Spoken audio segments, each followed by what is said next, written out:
Hi friends అందరికీ. ఈరోజైతే శుక్రవారము. నేనైతే పుట్టలో పాలు పోస్తున్నాను. అసలు నేను ఎందుకు పుట్టలో పాలు పోస్తున్నాను, ఎప్పటి నుంచి పుట్టలో పాలు పోస్తున్నాను, ఎన్ని వారాలు అవుతుంది, అసలు ఎందుకు పోస్తున్నాను, ఎక్కడ పోస్తున్నాను అనేదే వీడియో. ఈరోజైతే నేను పుట్టలో పాలు పోస్తున్నాను. ఇదైతే మాకు మా అన్నయ్య వాళ్ళకు ఇంటి మధ్యలోనే ఉంటుంది పుట్ట. వర్షం పడింది కాబట్టి కనపడతలేదు. 4 రోజుల నుంచి ఒకటే వర్షం ఆగకుండా పడింది.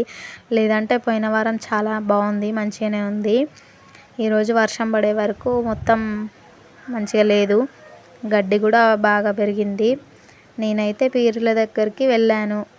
అక్కడ కొంగు పట్టాను దేవుడి దగ్గర. కొంగు పట్టి దేవుడు అడిగించుకుంటే 5 శుక్రవారాలు పుట్టలో పాలు పోయండి అమ్మ, మీరు అనుకునేవన్నీ తీరుతాయి అని చెప్పేసి అని అన్నారు. సరే అని నేను 5 శుక్రవారాల నుంచి పుట్టలో పాలు పోస్తున్నాను. ఇదే 5వ శుక్రవారము. ఇదైతే అయిపోయింది ఇక. అందుకే పొద్దున్నే లేచి పనంతా చేసుకొని పని అయిపోయాక వచ్చి పాలు పోస్తున్నాను. ముస్లిం దేవుళ్ళకు మొక్కుకొని పోసేటప్పుడు మన లెక్క కుంకుమ పసుపు వేసి పోయకుండా గంధం ఒక్కటే వేయాలి. అలానే వేసి పోయమని చెప్పారు. అలానే వేసి పోసాను. ఈరోజైతే వర్షం పడలేదు కాబట్టి మంచిగా ఉంది. అదే వర్షం పడేది ఉంటే చాలా చికాకు అయ్యేది.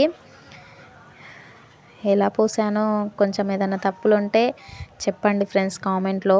ప్లీజ్ సబ్స్క్రైబ్ చేసుకోండి మా ఛానల్ని. ఏదైనా తప్పులు ఉంటే కూడా చెప్పండి. తెలీదు నాకు కూడా, ఇదే ఫస్ట్ టైం.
నేనైతే కోరుకున్న మొక్కులు తీరాలని దండం పెట్టుకుంటున్నాను, మొక్కుకుంటున్నాను.